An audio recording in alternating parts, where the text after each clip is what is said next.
chow down chow or random gaming, depending on what First you're question watching. I would have is, I know when you're applying to be a software engineer or any kind of software job, it's very important to nail like the technical part of it. How technical are interviews? Like how much time do you have to spend? Is the stuff taught in classes enough? How much time do you have to spend self-studying, and how big of a portion is it compared to like the personality part? Sure thing.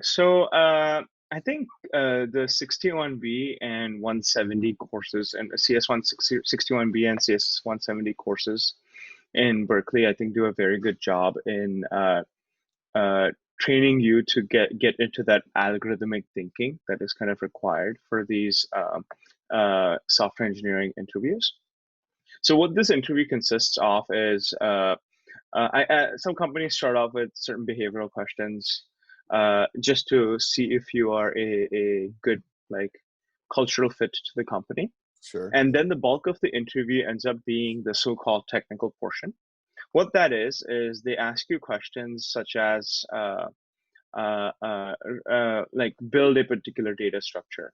Mm, Here is a small problem statement. How would you write an algorithm to solve it? And so on and so forth. So these are like colloquially called LeadCode questions. So there's a website called leadcode.com that most software engineers use to like prep for these interviews. mm, So again, so that's kind of the primary tool that you would be using outside of your education mm. to acquaint yourself with all the various different possibilities of interview questions you can get for a particular company, so on Interesting. and so forth. Okay. And this website's also like tailored to certain larger companies. So like if you want to recruit for Google, Yeah. that website has questions that Google has asked in the past. Mm, So you can like just train in that direction and then jump into a Google interview and hopefully crush it. So that kind of so this is the kind of overall gist of what a technical interview is, and or what a software engineering interview is, and like what's kind of required as a prerequisite. gotcha. And in terms of how they conduct the interview, is it sort of like off the cuff? They just give you a piece of paper and you sort of have to write down code like how you do in class, or is it they send you a file and you have like 2 weeks to like figure it out like a project? Like is it basically like a CS project? So I've actually seen both of those things happen. Mm, So usually, what companies do is before they do a in-person interview, they send you something called a coding challenge, which is like yeah. a take-home assignment that's like 1.5 hours long. It's usually one to three so-called lead code questions that you just have to answer. Mm, And if your results are satisfactory, they invite you to an in-person interview or a phone interview. And during this, we do something called a whiteboard session. So it's more generalized. It's more focused on depict your thought process first on how you're going to solve this problem, mm, and then like write some pseudocode, which is basically ignoring the nuances of syntax and just writing yeah. some generalized code onto a whiteboard or a piece of Okay. paper and then demonstrating that. Gotcha. Okay. And so basically you're writing pseudocode, so you don't really like you don't have to be like, oh, Google might ask this question in Python, whereas Amazon might ask this question in like R or whatever, like different languages, or not really. So actually, most companies are language agnostic. So Okay. they give you the choice of which language you want to code in, Uh, unless it's like a data science role, which kind of requires you to like uh, solve something, like do like execute some SQL queries or something mm, like that. mm, But if that's not the case, like people usually tend to pick either Java, Python, or C++ to like solve these coding questions. And from what I've noticed, Python is gaining a lot of popularity, just I definitely. guess given its simplicity to use and stuff like that. Yeah. Okay. So they're basically all agnostic. That's fun. Yeah, I guess that's a good way to go about it. Well, just because I don't really understand what lead code is that just like a website, or is it like a special kind of type of question? What is that exactly? It's LeadCode's just a website. So the Okay, website's just leadcode.com. And gotcha. I don't know where the idea of lead coding came from, but I guess they might have been the forerunners in building websites where you can train for technical interviews. Gotcha. So I guess that kind of just colloquially became the name in the software engineering Like circles. LeadCode questions. Okay, gotcha. Yeah.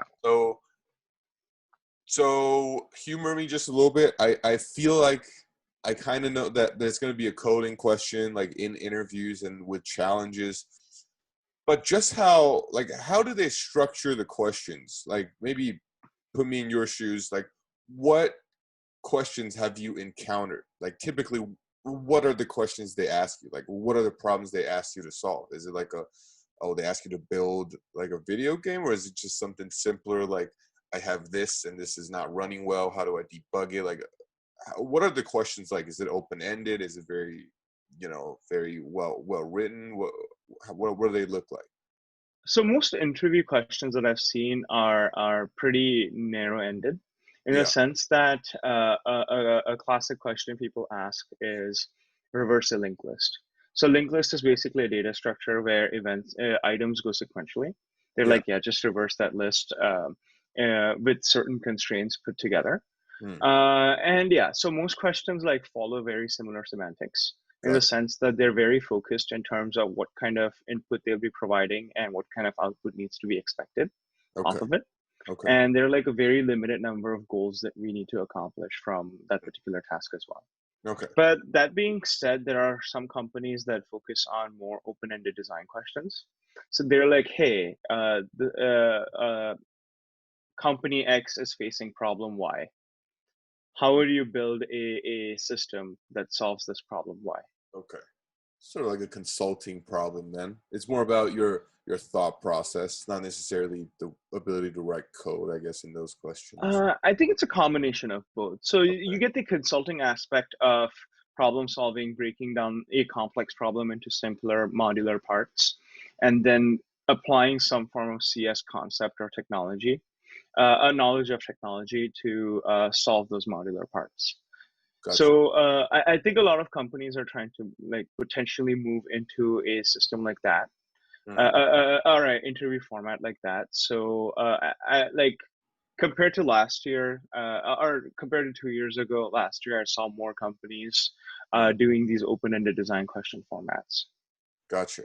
So in terms of the narrow-ended question, this is this sort of like banking where you see the same question like every company asks, like basically from the same list, or not really? Like, is it how do you prepare? Is there like you can just look up what are the common questions and that would be enough, or do you have to just like will it ever be a day where you've practiced all of the questions, or will you always encounter new ones?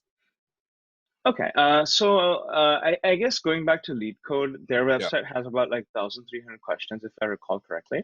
Okay. And they also have a list called 100 top interview questions. Hmm. So these LeadCode questions fall into a small number of categories. So there'll be questions on data manipulation or array manipulation. There'll be questions from a topic called dynamic programming. There'll be a question for string formatting, questions in the category of string formatting or regex or things like that. So there are only like a limited number of questions you can ask within those different categories, and there are Yeah. only like a finite number of ways you can like solve those problems as well. So Okay. if you like lead code enough in many all of these categories, Yeah. aka like if you solve like let's say a threshold of 100 or 200 problems, I feel like you get a decent gist of how to approach a new problem if someone were to throw a curveball question at you. Okay. So it's sort of the So same structure and the same way to approach it. essentially, yeah. Okay. Or like a good analogy is actually SATs, right? So SATs are at least when I took it were rather like there was a structure to it. So Hmm. if I took enough practice tests, enough practice SAT tests, Hmm. I could potentially subconsciously know the rough format of how the questions are going to be framed and so on Yeah. and so forth. So Yeah. if someone were to like introduce a new SAT test with me to me, And even though I have not seen any of those questions before, I'll have a intuitive understanding or idea of how to solve that particular problem and do it quickly. Got So if you lead code enough or practice on lead code enough, you get that intuitive understanding of how to solve these interview problems. Got it. Congratulations! You've made it through the video. Now, go subscribe to all the links down below, comment, and hit that like button, and I will see you all in the next one.